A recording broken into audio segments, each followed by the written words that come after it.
This is ESPN Esports. My name is Ardo Cal, and I am with two executives from Lazarus Gaming, here with ZZXQ, who is the general manager, and Laredo, aka Charlie, the CEO. We are here at the Fortnite World Cup. We've all had the chance to see the stage. There are thousands of people walking around. Why don't we just get some initial impressions, first of all, on the Fortnite World Cup?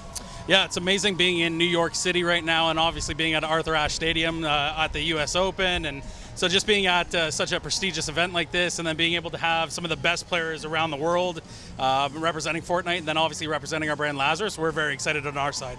How many competitors from Lazarus will be playing this weekend? Yeah, so we have 6 players competing at the World Cup this weekend. 3 are going to be in the duos division and 3 in the solos division. So let's talk about, the reason I'm excited to talk to you both is we've talked with a lot of players, but we haven't necessarily heard anything behind the scenes on what exactly organizations do to not only get their players ready for a tournament like this, but also just logistically everything that happens. So why don't we take it all the way back to when you first heard that Fortnite was going to be a competitive esport, and also that it would culminate here at the Fortnite World Cup. Starting with you, the general manager, what were some of the things that you were already thinking about and planning for? Yeah, so from the very beginning, I think with Fortnite, we knew it was going to be very massive. Shortly after the game came out, they announced they're going to be having $100 million worth of prize money throughout this year. So we've really been on top of our recruiting process ever since then. So yeah, from that point on, for us, it's really been just refining our process and adapting as more and more events came out and got announced. So would you be the one that would be leading the charge in terms of recruiting?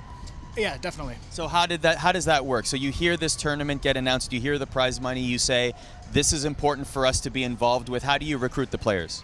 So it comes down to watching a lot of the regional events that were going on right from when the game came out. On top of that, just interacting with the community and getting to know who's on the rise and who's going to be those players to watch as the game evolves and gets larger. Yeah. So what were the players like to talk to and negotiate with, bring them on the roster?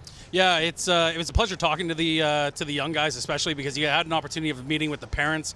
So with Fortnite being such a wide demographic, and you're dealing with individuals that are 13, 14, 15, 16 years of age, obviously you want to make sure that the parents are very comfortable. So we had an opportunity to speak to mom and dad and really understand more about the child and how they're doing at school, how they're doing at home, and we want to make sure that yes, we are looking at the skill of the player, but we're also looking at the personality, the character of the individual, and then ultimately how they do at school, how they work and communicate with their parents and their friends, and that leads us to make very strong decisions about who we want representing our brand and our partners as well. So that's a very interesting point. A lot of people watching this might think, well, if they're the best, and you'd want them on your roster. Why would you be thinking about these other factors in the first place? Yeah, it's something that I always go back to just my recruitment and scouting calls as well as, and it's my old saying, I'd sacrifice a little bit of skill for more personality at the end of the day, because you can surround them with tools and the know-how and the resources to make them a better player, but what you can't teach them is how not to be an idiot.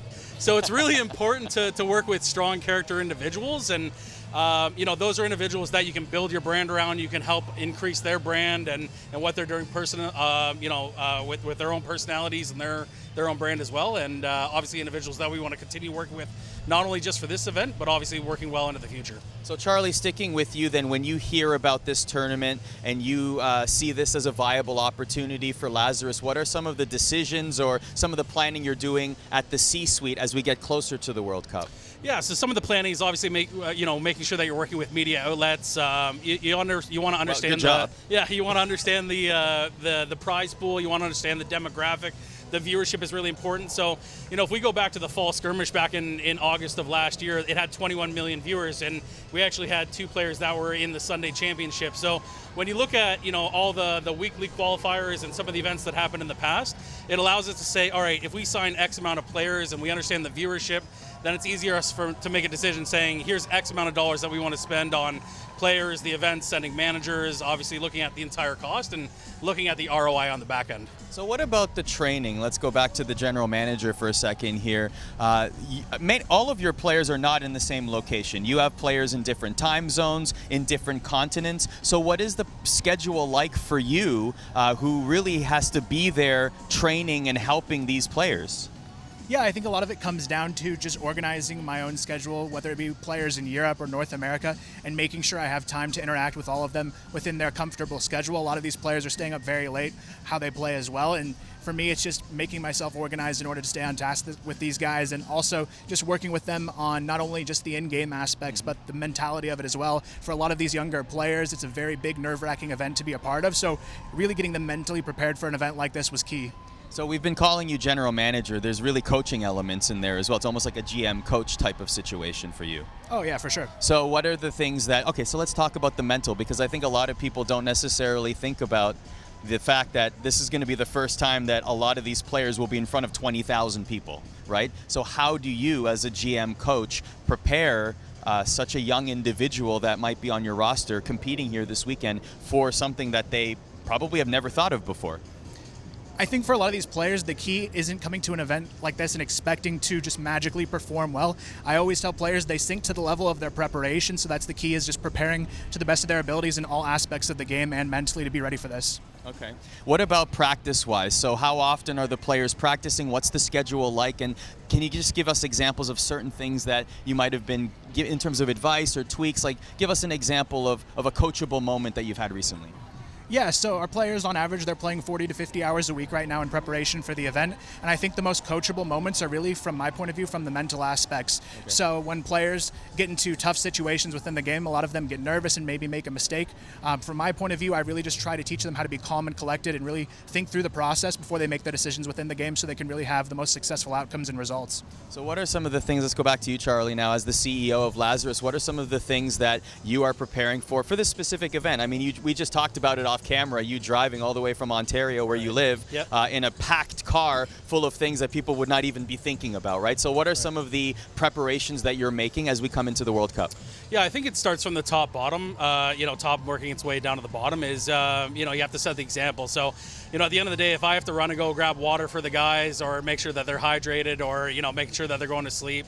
But at so you're thinking about this, even as the CEO, you're thinking about things as simple as hydration. Exactly, because I'm always thinking about just retaining the players as well. So yes, we have long-term contracts with all of our players, but at the end of the day, we want to build long-lasting relationships with our players as well. So it's very important that we create that family atmosphere and we get involved with what's happening on a day-to-day aspect. So it's everything from working with the developers, working with the publisher, working with media, helping them go through. One of our players had an equipment issue this morning, so we were directly working with the developer and one of the producers for the entire event. So it's just all the little things that might seem like a panic moment right as soon as they happen.